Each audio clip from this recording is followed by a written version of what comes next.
स्वप्न ती नसतात जी तुम्हाला झोप लागल्यावर पडतात. स्वप्न ती असतात जी तुम्हाला झोपूच देत नाहीत. सूर्यासारखं चमकण्यासाठी सूर्यासारखं जळणं जरुरी आहे. एखाद्याला हरवणं तर सोपं आहे, पण एखाद्याला जिंकणं खूप कठीण. सक्सेस स्टोरीज वाचू नका, त्या तुम्हाला फक्त एक मेसेज देतील. फेल्युअर स्टोरीज वाचा, त्या तुम्हाला सक्सेस मिळवण्याच्या आयडियाज देतील. जर तुम्ही फेल झालात तर कधीही हार मानू नका, कारण फेल म्हणजे फर्स्ट अटेम्प्ट इन लर्निंग. पहिलं यश मिळवल्यानंतर कधीही शांत बसू नका, कारण दुसऱ्यांदा जर तुम्ही हारलात तर केवळ नशिबानं तुम्ही पहिल्यांदा जिंकलेलात असं म्हणण्यासाठी अनेक तोंड वाट पाहत असतात. यश म्हणजे काय? ते जेव्हा तुमची सही केवळ सिग्नेचर न राहता ती एक ऑटोग्राफ झालेली असते. ही सुप्रसिद्ध आणि प्रेरणादायी वाक्य आहेत. आपल्या गरीब कुटुंबाला आर्थिक आधार मिळावा म्हणून वर्तमानपत्र विकणारा एक तरुण, ते भारताचे 11वे राष्ट्रपती आणि मिसाईल मॅन म्हणून ओळखल्या जाणाऱ्या भारतरत्न डॉक्टर APJ अब्दुल कलाम यांची. डॉक्टर APJ अब्दुल कलाम यांचं पूर्ण नाव अबुल पकीर जैनुलब्दीन अब्दुल कलाम. 15 ऑक्टोबर 1931 रोजी तामिळनाडूमधल्या रामेश्वरम येथे एका तामिळ मुस्लिम परिवारात त्यांचा जन्म झाला. आधी खूप श्रीमंत असलेले त्यांचं कुटुंब व्यवसायात अपयश आल्यामुळे कलाम यांचा जन्म होईपर्यंत खूप गरिबीत दिवस काढत होतं. कुटुंबाला आर्थिक आधार मिळावा म्हणून कलाम यांना लहानपणी वर्तमानपत्र विकण्याचं काम करावं लागलं होतं. शालेय जीवनापासूनच अब्दुल कलाम यांची शिकण्याची इच्छा प्रबळ होती. ते तासनतास अभ्यास करीत बसायचे. खूप मेहनती विद्यार्थी म्हणून त्यांना ओळखलं जायचं आणि गणितात तर ते खूपच हुशार होते. 1954 साली युनिव्हर्सिटी ऑफ मद्रासमधून फिजिक्स घेऊन ते ग्रॅज्युएट झाले आणि 1960 साली मद्रास इन्स्टिट्यूट ऑफ टेक्नॉलॉजीमधून एरोस्पेस इंजिनिअरिंगमध्ये डॉक्टर कलाम यांनी आपलं ग्रॅज्युएशन पूर्ण केलं. त्यावेळी इंडियन एअरफोर्समध्ये पायलट होण्याची त्यांची खूप इच्छा होती, पण ती पूर्ण नाही होऊ शकली. नियतीनं त्यांच्यासाठी एक असं दुसरं क्षेत्र निवडून ठेवलं होतं जिथे डॉक्टर कलाम यांच्या हातून काहीतरी भव्य दिव्य असं होणार होतं. ते नवं क्षेत्र त्यांची वाट बघत होतं. एक एरोनॉटिकल इंजिनियर ते अगदी प्रोजेक्ट डिरेक्टर अशा मोठ्या जबाबदाऱ्या पेलत त्यांनी defence research and development organisation म्हणजे DRDO आणि इंडियन स्पेस रिसर्च ऑर्गनायझेशन म्हणजे इस्रोसाठी जवळपास 4 दशकं काम केलं. भारताचं पहिलं सॅटेलाईट लॉन्च व्हेकल SLV-3, ज्यानं 1980 साली रोहिणी नावाच्या मालिकेतले 4 पैकी 3 उपग्रह पृथ्वीजवळच्या कक्षेत यशस्वीरित्या सोडले, त्या प्रोजेक्टचे ते प्रोजेक्ट डिरेक्टर होते. त्या काळात पृथ्वीवरील ज्या मोजक्या देशांकडे सॅटेलाईट लॉन्च करण्याची क्षमता होती, त्यात पहिल्यांदा भारत सामील झाला होता. आणि अभिमानाची गोष्ट ही की त्यासाठी लागणारं सगळं साहित्य हे स्वदेशी बनावटीचं होतं. भारताच्या आत्मनिर्भर क्षेपणास्त्र युगाची ही तीच सुरुवात होती. भारत सरकारने डॉक्टर APJ अब्दुल कलाम यांच्या नेतृत्वाखाली क्षेपणास्त्र विकासाचा एकात्मिक कार्यक्रम हाती घेतला.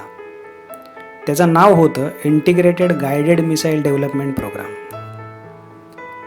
जमिनीवरून जमिनीवर मारा करणारं पृथ्वी, जमिनीवरून हवेत मारा करणारं त्रिशूल, जमिनीवरून हवेत मारा करणारी एअर डिफेन्स सिस्टम आकाश, रणगाडाविरोधी नाग, जमिनीवरून जमिनीवर मारा करणारं अग्नी यांची निर्मिती करणं हाच तो महत्त्वाकांक्षी कार्यक्रम होता आणि डॉक्टर कलाम त्याचे चीफ एक्झिक्युटिव्ह होते.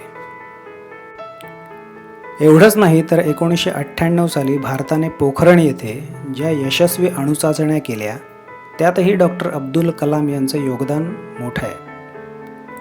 भारतीय अंतराळ संशोधन आणि लष्करी क्षेपणास्त्र विकास हा आज ज्या उंचीवर आहे, तसंच एक अण्वस्त्रधारी राष्ट्र म्हणून भारताचा नुसत्या शेजारील राष्ट्रांवर नाही तर जगभर जो वचक आहे, त्याचं खूप मोठं श्रेय ज्या नावाला जातं ते नाव आहे डॉक्टर APJ अब्दुल कलाम. हे सगळं करत असताना पाश्चिमात्य विकसित राष्ट्रांच्या डोळ्यात भारताची ही यशस्वी वाटचाल खुपत होती. अनेक प्रकारचे निर्बंध भारतावर घालण्यात आले.